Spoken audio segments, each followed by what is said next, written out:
Assalamualaikum Mbah, kita lanjut lagi ya untuk trading kita. Sebenarnya hari ini Simbah sudah mau udahan ya untuk tradingnya karena target Simbah sudah terpenuhi ya. Tapi di sini karena ada momentum yang bagus dan cocok untuk kita bisa tag video. Jadi di sini Simbah akan coba untuk trading lagi lah, untuk entry lagi ya. Jadi ini juga bisa menjadi pelajaran juga sih untuk teman-teman yang baru belajar scalpingan. Sebelumnya ya atau video sebelumnya kita entry sell pada area sini ya. Karena di sini sebelumnya di sini ada area OB, lalu dia turun, lalu kita entry lagi sell lagi pada area penting yang di sebelah sini. Ada candlestick turun, lalu dia naik mengambil area penting di sini, lalu dia turun lagi dengan target Simba tadi kan pada area liquidity yang di sebelah sini. Dan sekarang market sudah masuk ke dalam area liquidity, maka apa yang harus kita lakukan? Ya buy way. By this. Di sini RR kita tetap sama Mbah ya. Kita pakai 1:1 biar marketnya itu agak biar videonya itu enggak kelamaan. Kalau pakai RR 1:2 nanti teman-teman malah jenuh nunggunya. Karena di sini Simbah bukan menunjukkan profitnya berapa, anunya berapa. Yang penting ilmunya itu loh Mbah ya. Ilmunya itu yang didapat. Jadi misalkan teman-teman mau pakai RR 1:2 ya monggo silakan. Karena memang yang bagus itu 1:2. 1:1 itu sebagai contoh saja dan untuk mempersingkat video agar nggak terlalu lama. Di sini Simbah langsung buy posisi karena market sudah masuk ke dalam area liquidity dan di sini dia sudah membuat area sweep ya. Batasnya kan untuk ekornya pada yang Simbah kotakin warna kuning ini Mbak ya. Dan di sini dia sudah 3 kali ya, 2 kali lah. 2 kali kebentuk dia membuat shadow, satu candlestick merah nggak mampu close. Nggak mampu close di bawah shadow ya, atau close di bawah liquidity. Nah selanjutnya membuat shadow lagi, dia nggak mampu close di bawah liquidity. Dan di sini dia juga sempat masuk ke area liquidity ya, tapi dia langsung naik. Di sini bisa kita melihat ya bahwa liquidity di sini itu cukup penuh Mbak, cukup banyak ya, meskipun dia pergerakannya nggak terlalu impulsif ya untuk kenaikannya, tapi di sini liquidity-nya cukup gede. Nah target kita nanti kita melihat di area sini nih, ini kan ada area penting yang kebentuk ya, area penting yang kebentuk. Jika area penting ini ke break, ada potensi untuk dia naik nah ke area situ Mbak, karena area yang di sini nih yang kebentuk ini kan dari kejepit itu merupakan area yang krusial untuk continuation atau balik arah lagi. Jadi kalau sekali dengan kayak gini kita memang dituntut Mbak ya, dituntut untuk cepat berpikir, cepat menganalisa, cepat mengambil keputusan ya. Jadi karena kita mainnya itu candle to candle ya, atau pergerakan dari candle satu ke candle yang lainnya lagi, dan di sela-sela momentum trend candle itu pasti ada yang namanya area base. Nah area base yang baru kebentuk. Jadi area-area base seperti ini itu kita bisa jadikan acuan Mbak. Di sini masih ada 2 base yang masih fresh. Ini masih fresh, ini masih fresh. Tapi jika ini nanti kejebol alias sudah keambil, maka ada potensi itu dia malah naik agak tinggi Mbak ya. Karena ini cukup krusial nih area base yang ini. Area base ini cukup krusial. Jadi bisa terjadi kenaikan yang cukup momentumnya cukup kuat kayak gitu Mbak. Oke kita tunggu sebentar, ini sudah separuh jalan. Aduh jolali karo di kopi ini Mbak.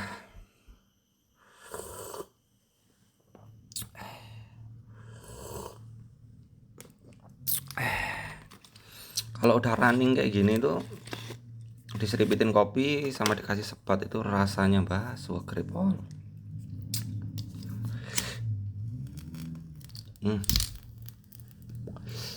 Ayo sudah separuh jalan, tinggal separuh lagi.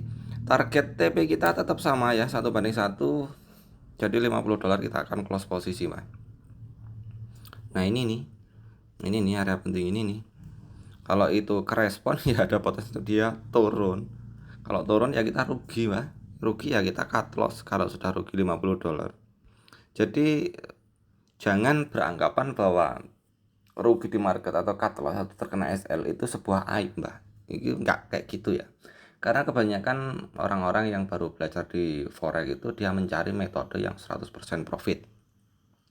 dan mereka berpikir bahwa kena SL di market itu sebuah aib, padahal nggak kayak gitu konsepnya.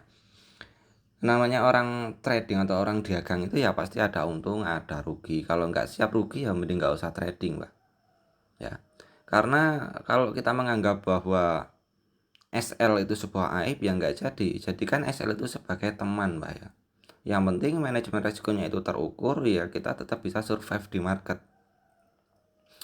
Ya sepertinya ya seperti halnya kayak kita jualan ya. Sebagai analoginya itu kayak kita jualan sapi lah. Misalkan kita mau punya modal 10 juta. Sapi itu harganya 10 juta, Mbak, ya. Sapi itu harganya 10 juta, kita dapat satu sapi. Analisa kita di bulan berikutnya itu akan ada kenaikan di harga sapi. Misalkan di 11 juta. Berarti kan analogi kita itu kita bisa untung 1 juta, Mbak, ya. Dari modal 10 juta ke 11 juta, untungnya 1 juta. Tapi ternyata market berkata lain, ya, market berkata lain. Analisa kita itu meleset. Ternyata di bulan depan itu terjadi wabah PMK seperti di kemarin ya. Oh, kondisi, Mbak. Ini tak TP dulu, eman-eman. Aduh, aduh, aduh, aduh, aduh. Tak TP dulu, tutup. 72. Ini sudah lewat target. Lanjut, ya. Di ternyata di bulan depan itu terjadi wabah PMK, ya. Wabah PMK atau terjadi penyakit, ya. Jadi sapi kita yang awalnya harganya 10 juta itu ternyata bulan depannya itu turun, Mbak, di 9 juta. Berarti kan kita di sini rugi 1 juta, Mbak, ya. Di sini kita rugi 1 juta. Nah, rugi 1 juta ini itu ya sama halnya seperti kayak di forex.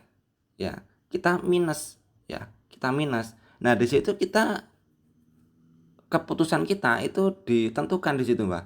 Apakah sapi ini nanti dijual di harga murah di 9 juta atau akan tetap kita hold, kita tahan.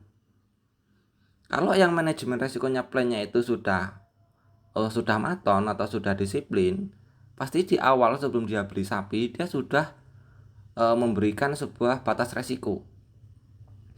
Nanti misalkan nih kalau aku beli di 10 juta lalu ternyata harga sapi turun di 9 juta, maka aku tak jual murah sajalah. Yang penting modalnya selamat, kita bisa puterin lagi, bisa beli sapi atau beli kambing yang lain, pokoknya yang bisa menguntungkan.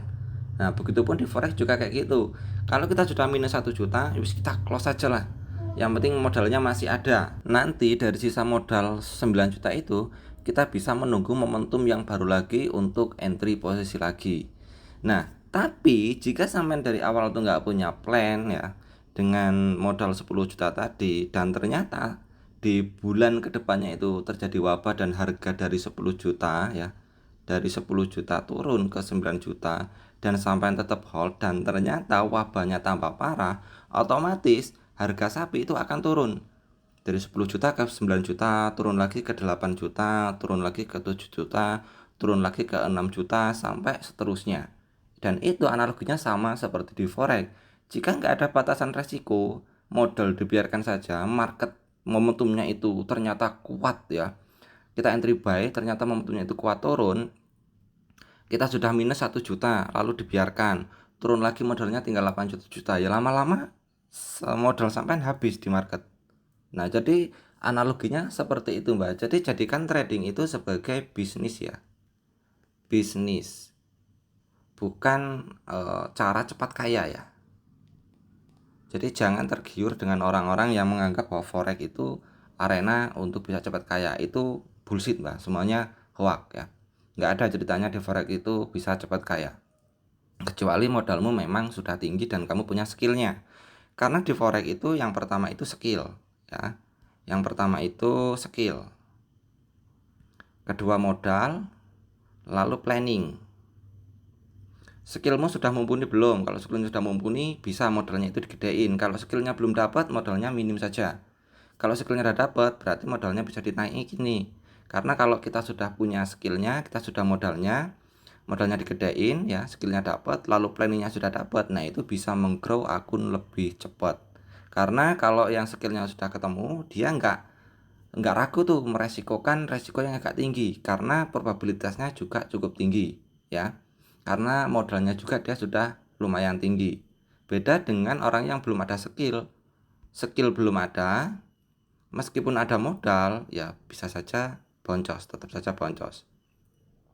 Tapi kalau skillnya sudah dapat, ditunjang dengan modal yang cukup besar, dengan planning risk manajemennya yang terukur atau kedisiplinan dalam tradingnya, maka itu bisa menggrow akun lebih cepat. Bukan cepat kaya Mbak ya, tapi menggrow akun lebih cepat. Karena sekali lagi di forex market itu bisnis, dagang. Orang dagang pun sama ya. Skillnya sudah dapat, yang awalnya dari modal 10 juta cuma dapat sapi satu ya, karena dia sudah punya skillnya, modalnya ditambahin biar bisa dapat sapi 2, 3, 4 dan seterusnya. Semakin tinggi modal harus dibarengi dengan skill yang lebih cakep lagi. Oke, lanjut lagi ke market Mbak ya. Ini dia sudah naik tadi, kita sudah TP, ini malah tadi ngomong panjang lebar, tapi setidaknya semoga analogi itu nyampe di sampean ya, khususnya untuk yang masih belajar terjun di dunia forex. Semoga video ini bermanfaat. Salam dari saya, Simbah Info.